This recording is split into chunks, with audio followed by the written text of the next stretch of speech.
بسم الله الرحمن الرحيم.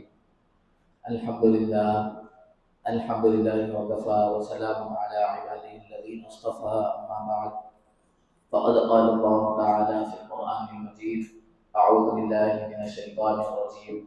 بسم الله الرحمن الرحيم. يا أيها الذين آمنوا اتقوا الله حق تقاته. صدق الله العظيم. اللهم صل على سيدنا محمد وعلى آل سيدنا محمد وبارك وسلم.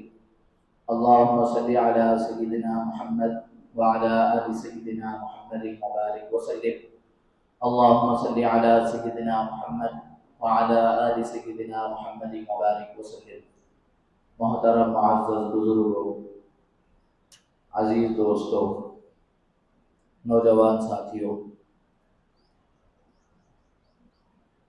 اللہ رب العزت والجلال نے ایک قیمتی مہینہ ہمیں رمضان المبارک کی شکل میں عطا فرمایا تھا۔ وہ مہینہ ہم سے جدا ہو گیا۔ رمضان المبارک کا مہینہ اللہ رب العزت والجلال کی جانب سے جو دیا گیا ہے وہ ایک تربیتی مہینہ ہے۔ تقوی کی تربیت کے لیے اللہ رب العزت والجلال نے رمضان کا مہینہ ہمیں عطا فرمایا تھا۔ تو یہ اس مہینے کے ذریعے سے اللہ رب العزت والجلال اپنے بندوں کی تقوی کے ذریعے سے تربیت کرنا چاہتے ہیں۔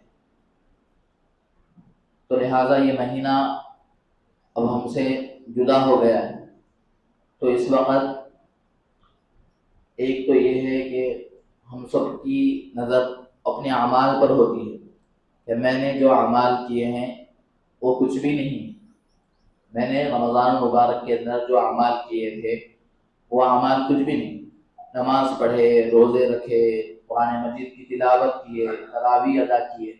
تو لہذا جب ہم اپنے اعمال کی طرف نظر کرتے ہیں تو ہمیں اپنے اعمال کچھ بھی نظر نہیں آتے، یعنی یہ بہت ہی مختصر ہے۔ تو لہذا ہم اپنے اعمال کی طرف نظر کریں گے تو ایک کم ہمتی پیدا ہوگی، ہماری ہمت پست ہو جائے گی۔ تو اس وقت ہمیں اپنے اعمال کی طرف نظر نہیں کرنا ہے، بلکہ اس وقت اللہ رب العزت والجلال کی ذات باری کی طرف نظر کرنا ہے کہ اللہ رب العزت والجلال نے یہ ہم سب کو ان اعمال کے کرنے کی توفیق دی ہے۔ تو لہذا یہ محض اللہ رب العزت والجلال کی توفیق سے ہم نے رمضان کے اندر اعمال کیے ہیں، ورنہ ہماری کوئی حیثیت یا ہماری کوئی طاقت و قوت نہیں کہ ہم رمضان المبارک کے اندر عبادتیں انجام دے سکیں، عبادت کر سکیں۔ تو سب سے پہلی بات، ہم سب کو رمضان کے اندر جو اعمال کیے ہیں اپنے اعمال پر ہماری نظر نہیں ہونا ہے، بلکہ ہماری نظر اللہ رب العزت والجلال کی توفیق پر ہونا کہ اللہ نے توفیق دی ہے تو محض اللہ کی توفیق سے ہم یہ اعمال رمضان کے اندر کر سکیں۔ اگر اللہ کی توفیق نہیں ہوتی تو ہم یہ اعمال نہیں کر سکتے تھے۔ تو یہ سب سے پہلی بات ہے۔ تو اب رمضان المبارک چونکہ ہم سے گزر گیا ہے، رمضان المبارک کا مہینہ ختم ہو چکا ہے، رمضان المبارک کا مہینہ جدا ہو چکا ہے۔ رمضان کا مہینہ ہماری قدم قدم کے اوپر، اور رمضان کا مہینہ ہماری تربیت کر رہا تھا کہ صبح سے لے کر شام تک ہمارا وقت ایسا گزر رہا تھا کہ ہم اس میں اللہ رب العزت والجلال کی حرام کی ہوئی چیزوں سے تو زیادہ درجے میں، بلکہ اللہ کی حلال کی ہوئی چیزوں سے بھی ہم رمضان کے دنوں کے اندر رک رہے تھے کہ اللہ رب العزت والجلال نے کھانا ہمارے لیے حلال کر رکھا تھا، اللہ رب العزت والجلال نے پانی پینے کو ہمارے لیے حلال کر رکھا، لیکن اللہ کے حکم کی وجہ سے رمضان کے اندر ہم حرام تو چھوڑ رہے تھے۔ جتنے بھی حرام کام، جیسے جھوٹ بولنا ہے، غیبت کرنا ہے، یا جتنے بھی بدحال، وہ تو ہم چھوڑ رہے تھے، لیکن اس کے ساتھ ساتھ اللہ رب العزت والجلال کے حکم کی وجہ سے جو کھانا پینا ہے وہ تو کوئی حرام چیز نہیں ہے، لیکن اس کو بھی چھوڑ رہے تھے۔ تو لہذا اللہ رب العزت والجلال رمضان کے مہینے کے ذریعے سے ہماری تربیت کر رہے تھے۔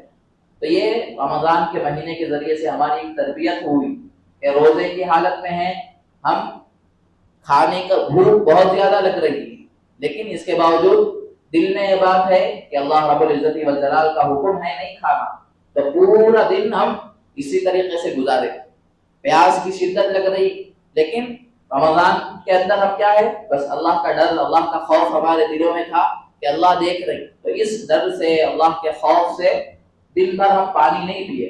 کیوں؟ اللہ کا حکم تھا کہ کھانا نہیں ہے رمضان میں، پینا نہیں ہے رمضان میں دن کے اندر، تو یہ اللہ کے حکم کی وجہ سے ہم نے کھانے کو بھی چھوڑ دیا، پینے کو بھی چھوڑ دیا۔ تو یہ رمضان کے اندر کس طریقے سے اللہ رب العزت والجلال نے ہماری تربیت۔ تو رمضان کے بعد تو اللہ رب العزت والجلال یہ نہیں کہتے کہ حلال کھانے سے رک جاؤ یا حلال پینے سے رک جاؤ، بلکہ اب زندگی میں اب ہم نے رمضان المبارک کو مکمل ہو چکا، لیکن رمضان کے ذریعے سے جو ہماری تربیت ہوئی، وہ تربیت کی ہے کہ اب حلال چیزوں کو تو استعمال کرنا ہے، حلال کھانا ہے، حلال پینا ہے، لیکن ہر حرام سے بچنے کی کوشش کرنا، ہر حرام سے بچنے کی کوشش کرنا، چاہے وہ کھانے پینے کے اندر ہو، چاہے وہ معاملات کے اندر ہو، جیسے رشوت کا گناہ ہے، سود کا گناہ ہے، اور ایسے ہی جھوٹ بولنا ہے، یہ سب حرام ہے، چاہے روزے کے اندر ہو، چاہے روزے کے باہر ہو۔ تو رمضان کے اندر تو ہم روزے کی حالت میں ہیں، رمضان کا مہینہ ہے، یہ سوچ کر ہم ہر گناہ سے بچ رہے ہیں، تو اب رمضان کے بعد بھی اپنے آپ کو ایسی طریقے سے ہر گناہ سے بچانا۔ تو یہ رمضان المبارک کے ذریعے سے ہماری جو پریکٹس کی گئی ہے، یہی ہماری پریکٹس۔ اور ایک بات کتابوں کے اندر یہ لکھی ہوئی ہے کہ آدمی کے اعمال کی قبولیت کا معیار کیا ہے، آدمی کے اعمال کی قبولیت، یعنی رمضان کے اندر ہم جتنے نمازیں پڑھے، جتنے روزے رکھے رمضان میں، جتنے قرآن مجید کی تلاوت کیے، جتنی زیادہ ہم تراویح پڑھے، اور جتنا ہم ذکر کرے رمضان میں، یہ قبول ہو گیا، اس کی کیا علامت ہے، کیا نشانی ہے؟ یہ سب ہماری عبادتیں جو ہم نے رمضان میں کی ہے، وہ ہماری عبادتیں قبول ہو گئی ہے، یہ کیسے معلوم ہوگا ہمیں؟ تو کتابوں کے اندر یہ بات لکھی ہوئی ہے کہ آدمی کے اعمال کے قبولیت کی نشانی یہ ہے کہ آدمی کو ایک مرتبہ آج فجر کی نماز پڑھا ہے، تو آدمی کو کل بھی فجر کی نماز کی توفیق مل رہی ہے، تو یہ اس کی بات ہے کہ کل کی فجر کی نماز آدمی کی اللہ کے پاس قبول ہو گئی، تو اس لیے اللہ آج اس کو دوسری مرتبہ فجر کی نماز پڑھنے کی توفیق دے رہے ہیں۔ تو آدمی کا ہر دوسرا عمل، یعنی کل آدمی ایک نماز پڑھا، آج پھر اس کو وہی نماز پڑھنے کی توفیق مل رہی، تو بزرگان دین نے کتاب میں یہ بات لکھی ہے کہ کل کے عمل کی قبولیت کی علامت ہے کہ اللہ نے آج پھر اس کو وہ عمل کرنے کی توفیق دی۔ تو یہ رمضان المبارک کی ہماری عبادتیں قبول ہو گئی، کیسے معلوم ہونا چاہیے ہمیں؟ اگر ہمیں رمضان کے اندر جن اعمال کے کرنے کی توفیق مل رہی تھی، نماز پڑھنے کی توفیق مل رہی تھی، اور صدقہ خیرات کرنے کی توفیق مل رہی تھی، اور ایسے ہی ہر گناہ سے بچنے کی توفیق مل رہی، تو رمضان کے بعد بھی اگر ہماری حالت ویسے ہی ہے، ہر گناہ سے بچنا ہمارے لیے آسان ہے، نماز کی توفیق مل رہی ہے، تو سمجھنا چاہیے کہ رمضان کی ہماری عبادتیں اللہ کے پاس قبول ہو گئی۔ اسی لیے اللہ رمضان کے بعد بھی ہمیں پھر نماز کی توفیق دے رہی، روزے کی توفیق دے رہی، صدقہ خیرات کی توفیق دے رہی، ہر گناہ سے بچنے کی توفیق دے رہی۔ یہ اعمال کی قبولیت کی نشانی ہے، تو اس لیے ہم اس بات کا لحاظ رکھنا ہے۔ اور پھر اللہ رب العزت والجلال کی ذات یہ صرف رمضان مبارک کی حد تک نہیں کہ اللہ رب العزت والجلال اور جو کیا ہے رمضان مبارک کی حد تک ہی ایمان والوں کی بات سنتے ہیں، یا ہمارے خدا اللہ رمضان کی حد تک ہی ہے، ایسی بات نہیں ہے، بلکہ رمضان میں جو اللہ ہے، جیسے ہمارے اوپر اللہ رب العزت والجلال کی توجہات رمضان کے اندر رہتی ہے، رمضان کے بعد بھی اللہ کی رحمت ہماری طرف ویسے ہی متوجہ ہوتی ہے۔ تو یہ اس بات کا لحاظ رکھنا ہے۔ ہماری زندگی کے اندر غفلت پیدا ہو جاتی ہے کہ رمضان تو گزر گیا، رمضان کے اندر نمازوں کی پابندی ہو رہی تھی، رمضان کے اندر گناہوں سے بچنے کا اہتمام ہو رہا تھا، رمضان کے اندر قرآن مجید کی تلاوت ہو رہی تھی، لیکن جیسے ہی رمضان ختم ہو گیا، اب یہ پورے معاملات ختم ہو گئے، نماز کی پابندی ہماری چھوٹ گئی، قرآن مجید کی تلاوت ہم سے چھوٹ گئی، یہ اور گناہوں سے بچنے کا اہتمام ہم سے چھوٹ گیا۔ ایسا نہیں ہونا چاہیے۔ رمضان کے اندر ہم جو عمل کس کے لیے کر رہے تھے؟ اللہ کے لیے کر رہے، وہی اللہ آج بھی ہے، وہی اللہ رمضان کے بعد بھی وہی رب موجود ہے، تو لہذا رمضان کے بعد بھی اسی رب کے لیے، اسی اللہ کے لیے نمازیں پڑھنا ہے، اسی اللہ کے لیے صدقہ خیرات کرنا ہے، اسی اللہ کے لیے گناہوں سے بچنا ہے۔ تو یہ رمضان المبارک، تو یہ ہم مسلمان بھی ہے تو صرف رمضان کے حد تک مسلمان نہیں، بلکہ پیدا ہونے سے لے کر موت تک موت کے کیا ہے، زندگی کے آخری سانس تک ہم ایمان والے ہیں، مسلمان ہیں. تو لہٰذا ہماری مسلمانی صرف 1 مہینے تک باقی نہیں رہنا، بلکہ ہماری مسلمانی پوری زندگی ہمارے اندر مسلمانی نظر آنا.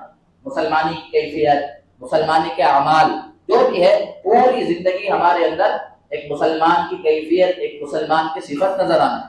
تو اس کے لیے اب جو زندگی یہاں سے رمضان کے بعد کی شروع ہوئی ہے، تو جیسے ہم نے رمضان کی زندگی گزاری، اب رمضان کے بعد بھی ویسے ہی ہم سب کو زندگی گزارنا ہے.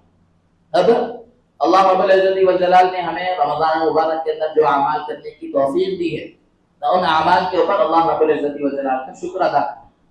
بے شمار عبادتیں اللہ رب العزت والجلال نے رمضان کے اندر کرنے کی توفیق دی. جیسے آپ ایک دیکھ لیں کہ سجدہ ہے، نماز کے اندر، نماز کے حالت میں آدمی سجدہ کرتا ہے. سجدے کے بارے میں نے بارہا یہ حدیث سنائی کہ آدمی اللہ رب العزت والجلال سے سب سے زیادہ قریب جس حالت میں ہوتا ہے وہ سجدے کی حالت ہے. ایک تو ہے نماز پڑھ رہے ہیں، کھڑے ہوئے ہیں قیام کی حالت میں، رکوع میں ہیں، اور تشہد میں تحیات پڑھ رہے ہیں.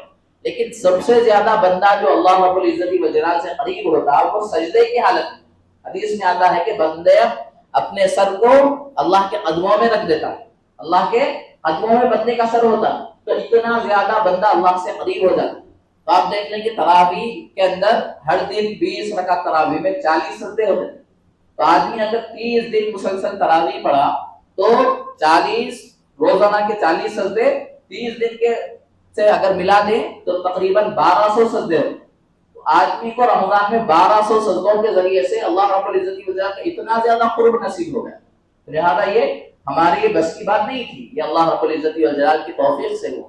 تو اس لیے اس کے اوپر بھی اللہ کا شکر ادا کرنا ہے کہ محض اللہ کے فضل سے اللہ نے ہمیں ان سجدوں کی کثرت کی توفیق دی ہے رمضان میں. تو یہ اس کے اوپر اللہ کا شکر ادا کرنا الحمدللہ کے ذریعے سے، یا 2 رکعت نفل ادا کر کے، شکرانے کے طور پر ادا کر کے کہ اللہ نے مجھے رمضان میں ایسی ایسی عبادتیں کرنے کی توفیق دی. یہ اس کے اوپر اللہ کا شکر ادا کرنا.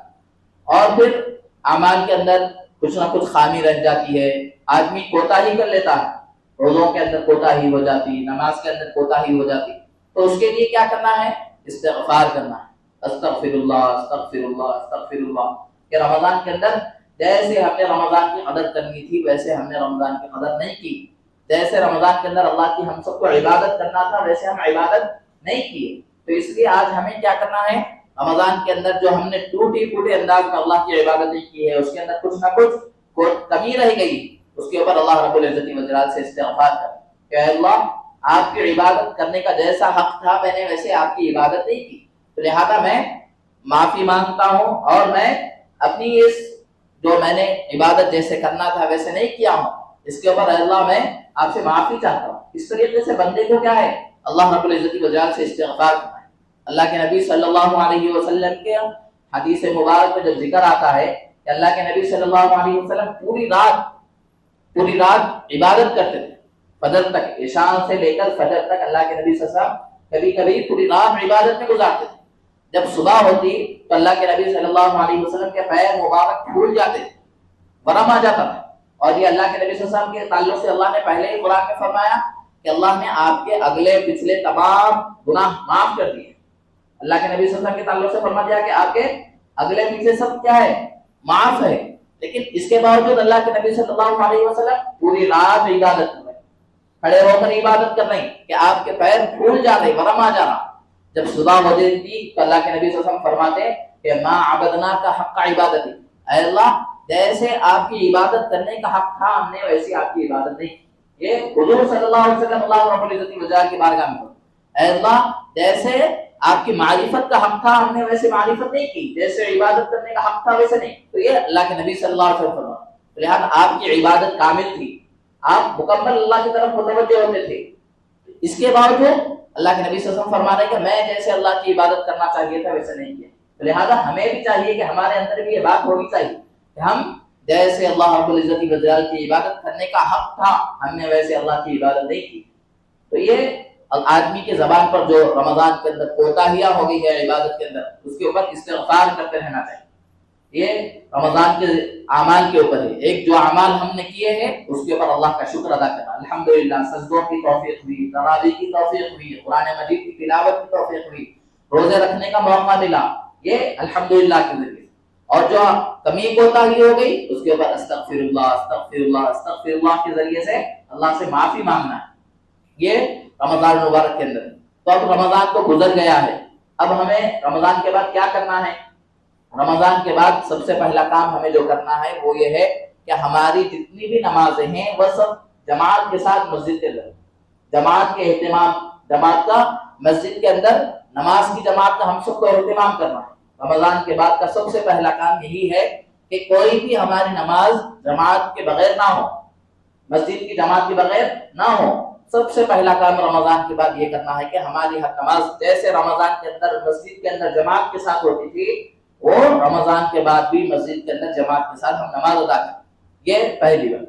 اور دوسری بات کہ ہم قرآن مجید کی تلاوت کا اہتمام جیسے رمضان کے اندر کرتے تھے, رمضان کے بعد بھی قرآن مجید کی تلاوت کا اہتمام کرنا چاہیے. کہ اللہ کے نبی صلی اللہ علیہ وسلم ایک حدیث میں فرماتے ہیں کہ آپ نے دیکھا ہوگا کہ آدمی جب امام صاحب تراویح میں کیا ہے قرآن مجید مکمل کرتے ہیں تو 19ویں رکعت میں سورہ ناس تک پڑھ دیتے. اس کے بعد جب 20ویں رکعت ہوتی تو 20ویں رکعت میں پھر پہلے پارے کی کیا ہے کچھ آیتیں پڑھ کر دوسرا قرآن مجید شروع کر دیتے. تو یہ کیا ہے, اس کا کیا مطلب ہے؟ اللہ کے نبی صلی اللہ علیہ وسلم نے فرمایا کہ آدمی جیسے ایک سفر سے آنے کے بعد اگر اس کو دوسرے سفر میں آتا ہے تو دوسرے سفر کے لیے نکل جاتا ہے, تو ایسے ہی قرآن مجید جب ایک مرتبہ مکمل ہو جائے تو پھر قرآن مجید کو اسی جگہ سے کیا ہے دوسری مرتبہ شروع کر دینا. قرآن مجید ختم کرنے کے لیے نہیں آیا, ایک مرتبہ ختم کر دیے بس, سال میں ایک مرتبہ ختم کر دیے کافی, ایسا نہیں, بلکہ زندگی کو ہمارے قرآن مجید کے پڑھنے کے ذریعے سے کیا ہے اپنی زندگی کو ختم کرنا. ایک مرتبہ قرآن ختم کر لیے بس ہم خوش فہمی میں رہ گئے, چلو میری یہ قرآن مکمل ہو گئی, ایک قرآن میں ختم کر لیا, ایسا نہیں ہے. اللہ کے نبی صلی اللہ علیہ وسلم نے فرمایا کہ ایک قرآن جہاں پر مکمل ہو وہاں سے دوسری قرآن شروع کر دینا آدمی. لہٰذا قرآن مجید ایک مرتبہ ختم کرنے کے لیے نہیں ہے بلکہ آدمی کو اپنی پوری زندگی قرآن مجید کی تلاوت کے ذریعے سے ختم کرنا.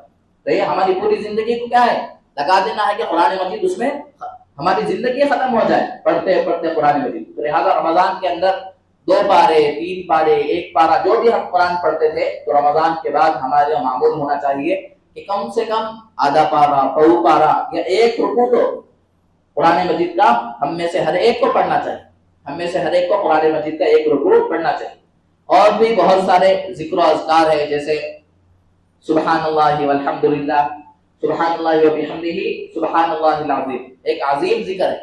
اللہ رب العزت وجل فرماتے ہیں کہ کلمتان حبیبتان الی الرحمن, کہ 2 کلمے ایسے ہیں جو رحمان کے پاس بہت زیادہ پسندیدہ ہیں.